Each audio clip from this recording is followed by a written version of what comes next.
Good evening.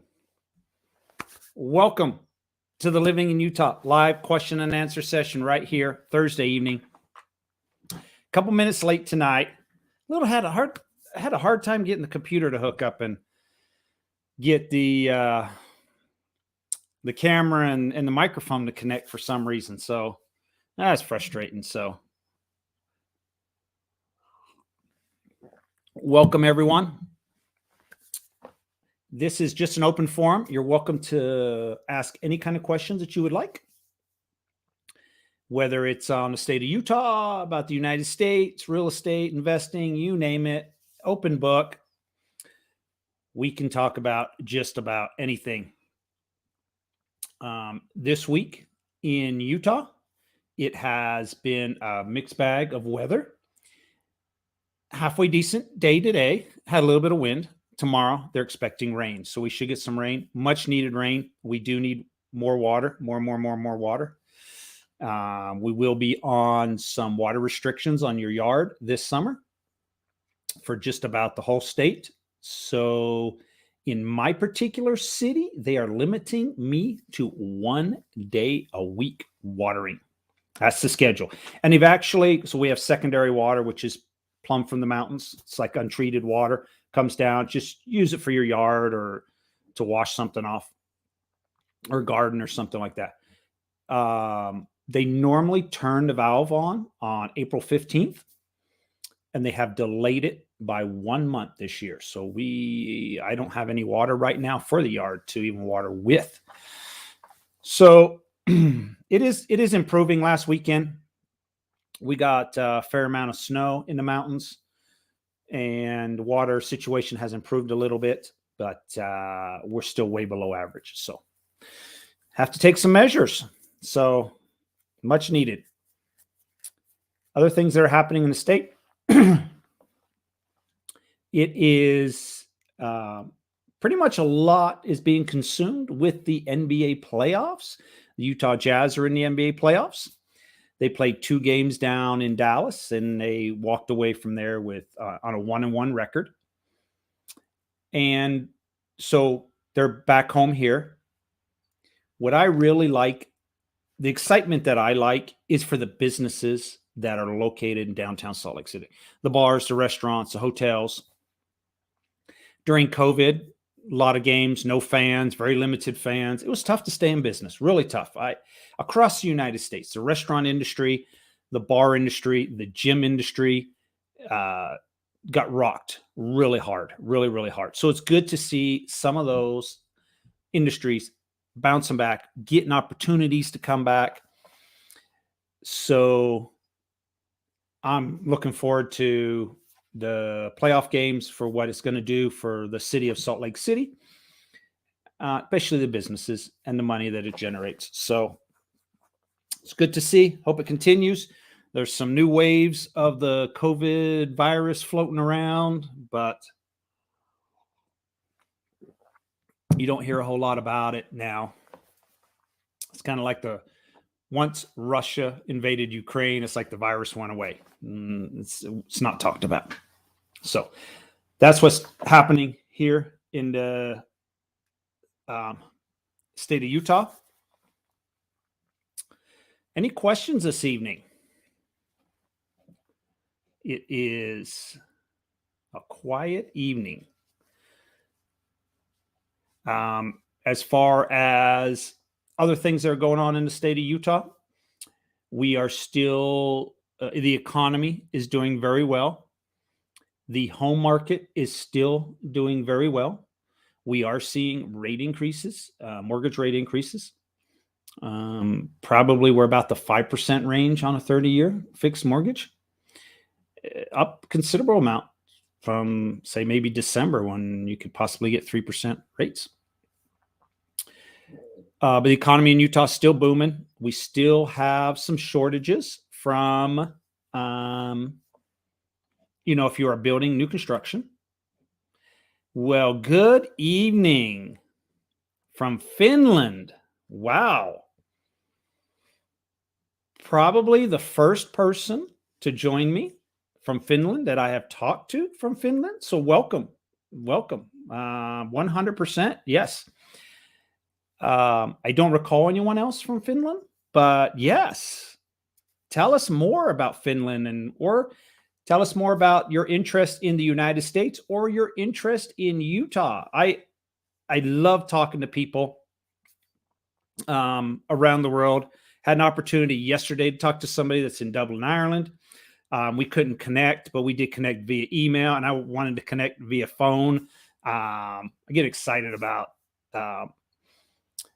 conversations with people who are outside of the United States. It's always very interesting to see what's going on around the world.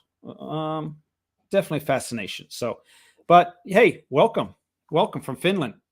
You must be joining us at about, I don't know, 4 a.m. in the morning, 3 a.m. in the morning, something like that. Time difference. A time that I'm not awake during that time period, but great. So that's what we've got going on. The economy's still booming in Utah. If one thing, when we talk about the housing market, one thing that I'm waiting to see happen, possibly with the interest rates going up, is new home construction starts. Some people are already along the process. Home is half done, but I'm curious as to new builds with the increases. Okay, it's actually 5 a.m. So you're about 8-hour difference. So 9-hour difference. Wow. 9 hours. Okay. Interesting.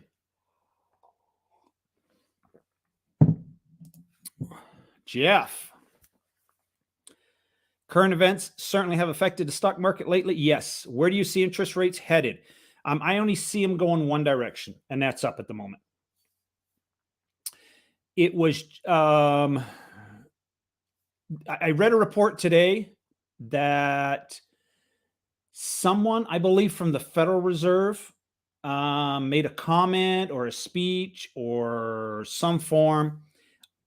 What I pretty much got from the article was they're talking about a 0.5% rate increase. So the next time the Fed meets, they're talking 0.5%. And there's a lot of experts in the field that I'm hearing the exact same thing.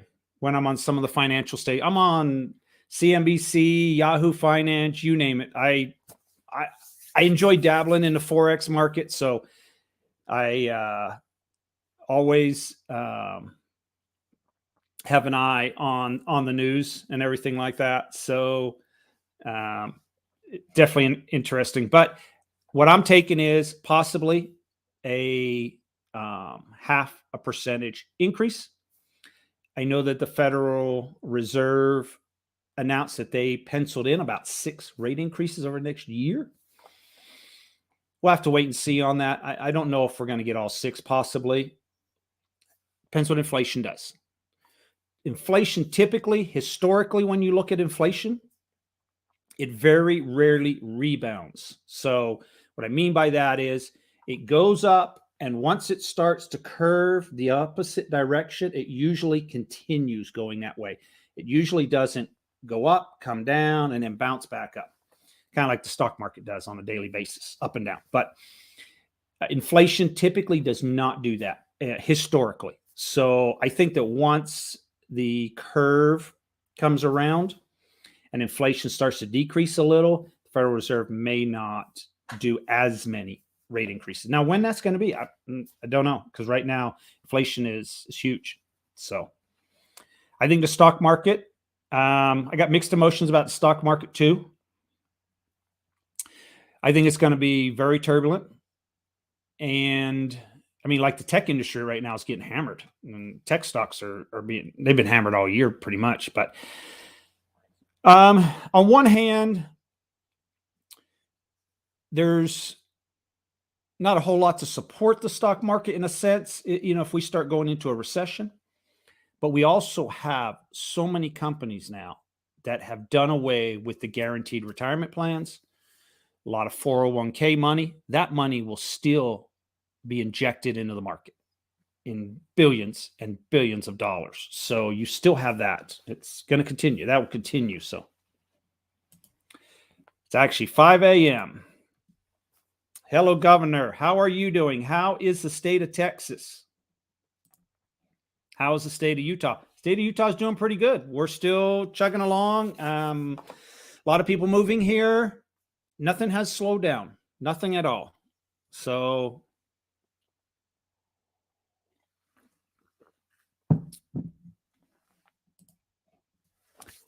okay, Mr. Finland. I would be interested in living in the United States sometime in the future. Cool. What do you know about agriculture in Utah? Are there a lot of big farms? Yes. I know a fair amount about agriculture.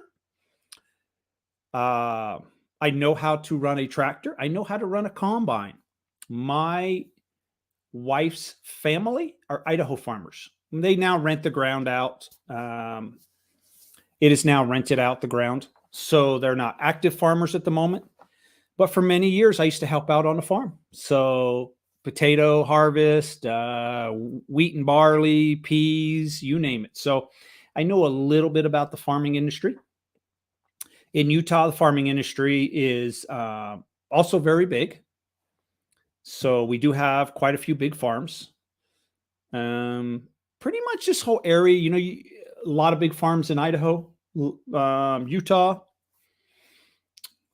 I'm not too sure on some of the surrounding states, but big farming country here.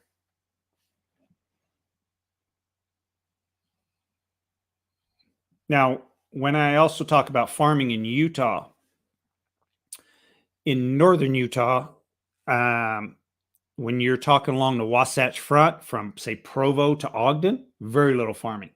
Most of the farmland has been sold for development for houses. There is spots you do see some farming going on, but typically it'll be probably most of it's like north of probably Brigham City, and it widens open. There's quite a few farms as you go towards the border.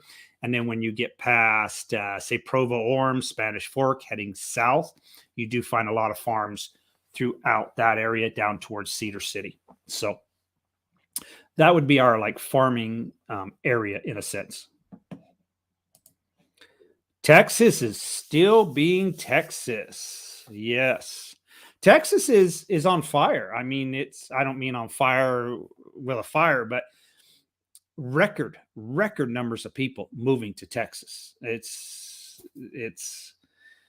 yeah, you've got from all over, not just California, but the Northwest, the areas like Chicago, New York, New Jersey. Some of the East Coast states that are moving, or some of them are choosing Florida, but a lot that is going to the state of Texas. Yeah. Yes. Texas is going through some growth pains like Utah, Idaho, Florida. And my question is, some of this has to do with the pandemic. Some people lived in states that had some severe lockdowns, rules, regulations, and people are like, I've had enough, I'm moving. So I wonder in 5 years' time, will we still see the growth coming to places like Idaho, Utah, Texas, Florida? Great question. I don't have an exact answer for that. Is this just a temporary migration pattern? Or is it kind of like a snowball? We're going to pick up and just continue and get bigger and bigger and bigger, and more people move to some of these states. It's hard to say. Been here for 11 years. I never been here for 11 years. I never something I'm almost caught up on, so I compare it to move. I might move over there near y'all. Sure. I don't remember what part of Texas you're in, but They're like the Austin area, Houston area is seeing tremendous amounts of growth. So tremendous amounts migration. So do you get many foreign house buyers? Are there any special laws in Utah regarding a foreign citizen buying a house there? No, there is no laws, no restriction. We do see people from, it's a very small percentage, but I have worked with people who have moved from other countries. The one hard thing is it gets a little bit complicated when we deal with financing on homes and some of the regulations that they require here as far as qualifying someone for a loan. Typically, for someone who lives in the United States, it's based off their income that's generated here. If they're self-employed, like they own their own business, something like that, they usually require to have 2 years tax returns in order to qualify for a loan. So it gets a little bit complicated on those items, because I've had some people that they've been like joint venture businesses and they've been in other countries and they want to come here, and it's a little bit more tricky, but it can be done. So yeah,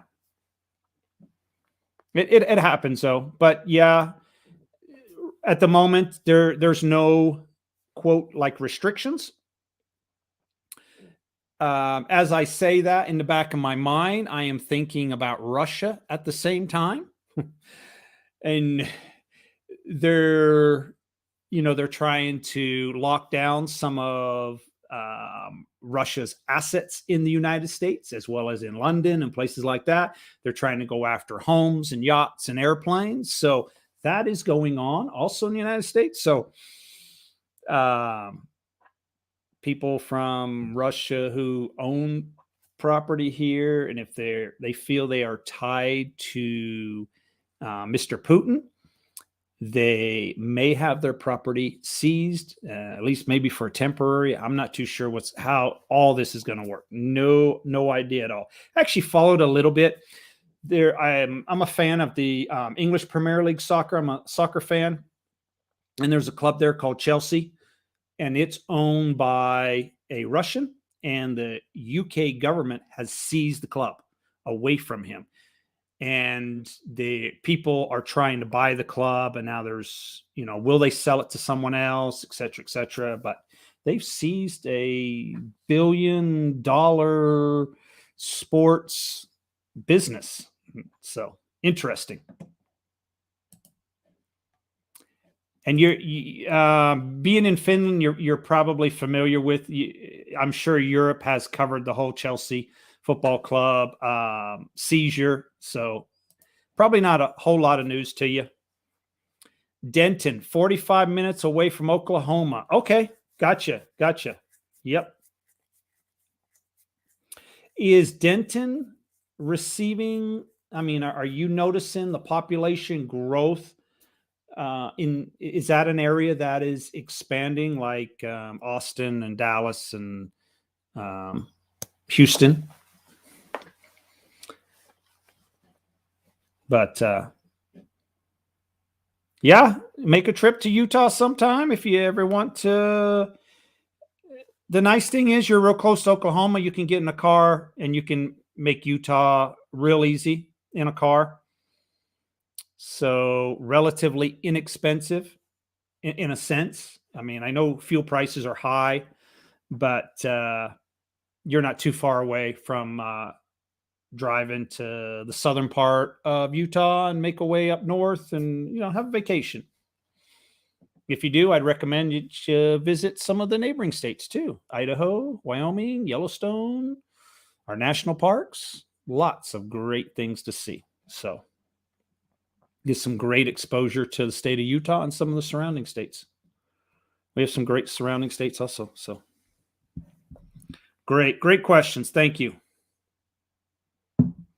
Any more questions this evening?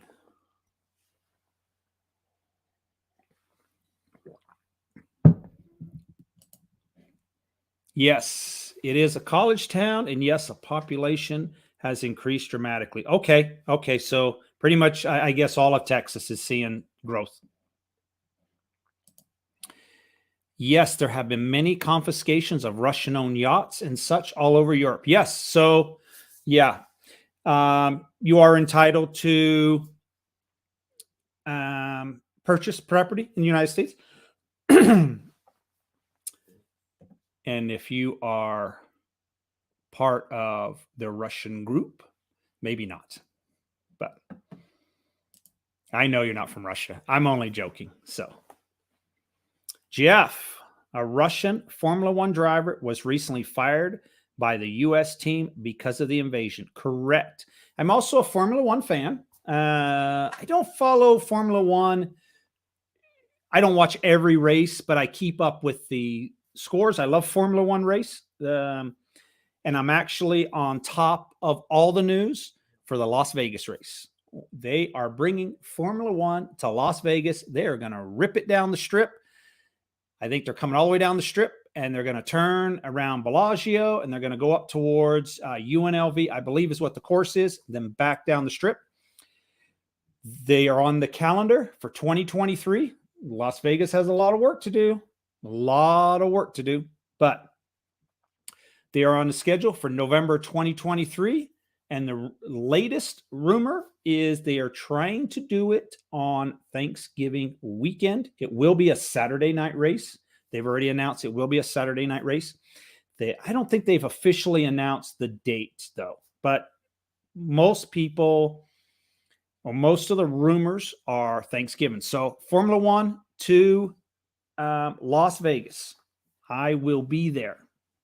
Excited. I'd love to see 190 mile an hour cars going down Las Vegas Strip. It's just, I've got about 4 friends that we went to lunch and we were talking about it. And actually 2 of the friends are big Formula One fans, and they go to Texas to Circuit of America, and they've watched Formula One there. So I have not seen Formula One in the United States before. I have seen Formula One in Europe, but yeah, it's great.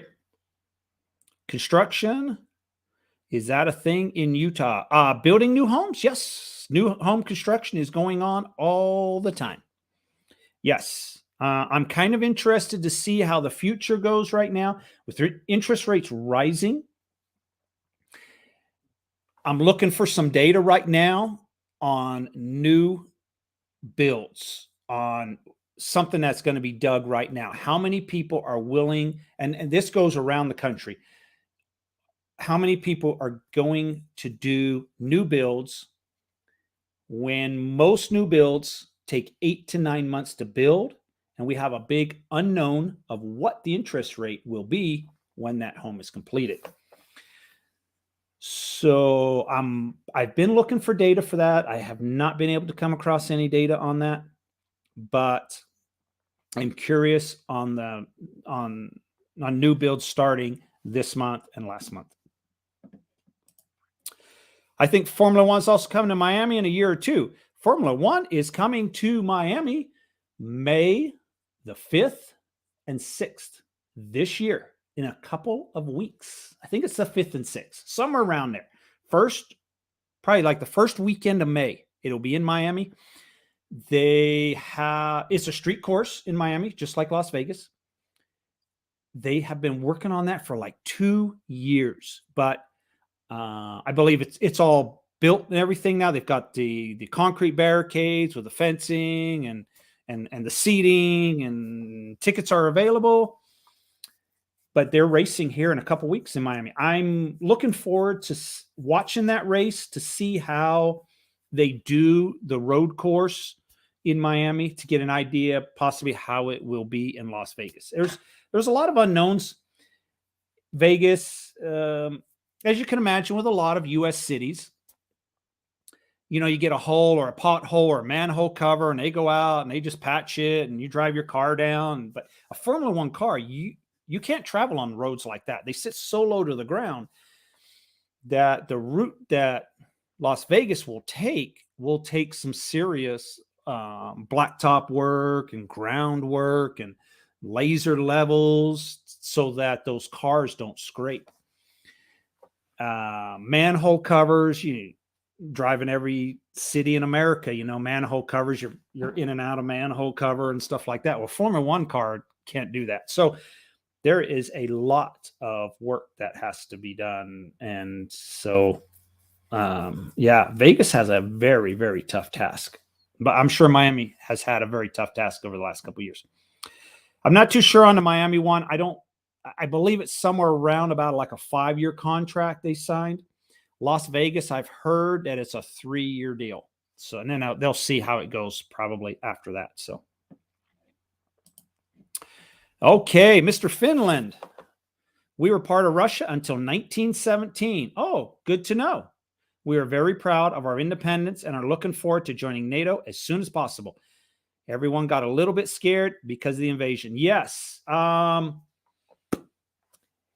Yeah, that is, I think if you can take one, it's hard to take a positive, in my opinion, out of war.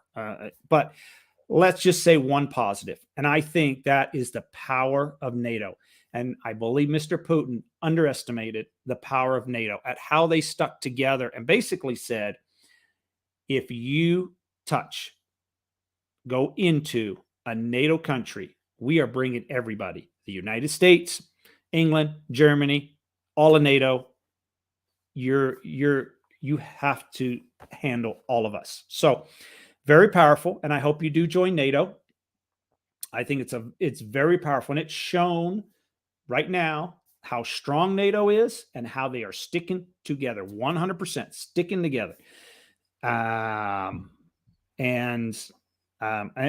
believe your country needs NATO. So that's my opinion. So United States needs NATO too. So cool. How are the gas prices right now? How has inflation been in the U.S. right now? Well, inflation is very high. We are at a historic inflation number. Gas prices here, yes, high. But one thing about the inflation. So the inflation didn't start with the war. Our inflation numbers have been increasing last year consistently. I mentioned it many times on this channel. The government, I don't know. It's transitory. We really don't have any inflation, but consumers in the United States noticed last year rising prices without a doubt. But yes, gas prices currently in the state that I live, we are $4.50 per gallon of fuel. And I know for some parts of Europe, that probably sounds very cheap. I'm familiar with like the price of fuel in England. There is a lot of tax. I think the dollar equivalent in countries like England, I believe they pay, if we had to convert the money over, they probably pay about $12 per gallon for fuel. So I know some people would say, well, Mike, $4.50 is nothing. We're paying $12 a gallon. Yes, correct. But for the United States, $4.50 is very high. I'm not familiar with Finland. If you have large amounts of tax money going on to the fuel like they do in England, I'm not positive on that. But in the United States, we're $4.50 per gallon. If I had to convert that to pounds, that exchange rate I could figure out. We're probably about £3.70. £3.70. So I would try to convert it to the euro. And I think when we're talking euro USD, that conversion, $4.50 is probably about 410 euro, I believe, at the current rate. Good guess. Evan, I would like to buy a house with an attached garage, but it's hard to find. Well, plenty of inventory on that. We've got it. Call me, text me, send me an email. Sure. Most of the homes here have an attached garage.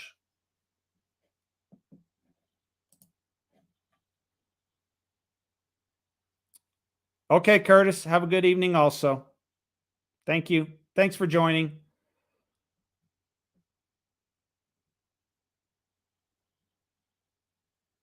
Yes, lots going on.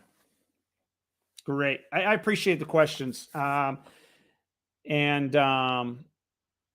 Osmo, I appreciate you joining us from Finland, 100%.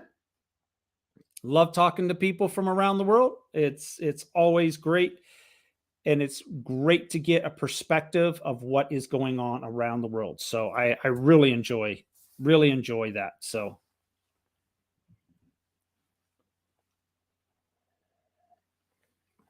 any more questions this evening before I call it an evening? And it has been a pleasure. It's been great. New video coming out soon here. Just working on. I was working on it tonight, actually. We are currently at around $9 per gallon for fuel. I don't remember the exact tax percentage, but I believe it's over 50%. Okay, probably very similar to what they do in England. A lot of tax on the fuel. So yes. And I know when I say $4.50, it seems cheap compared to $9 per gallon. And yeah, you're correct. So yeah, our fuel has gone up, and with people who live in the United States, the high fuel prices is a very big topic of conversation. So hope everyone has a good evening. Take care. Stay safe. I'm going to call it an evening. Thank you.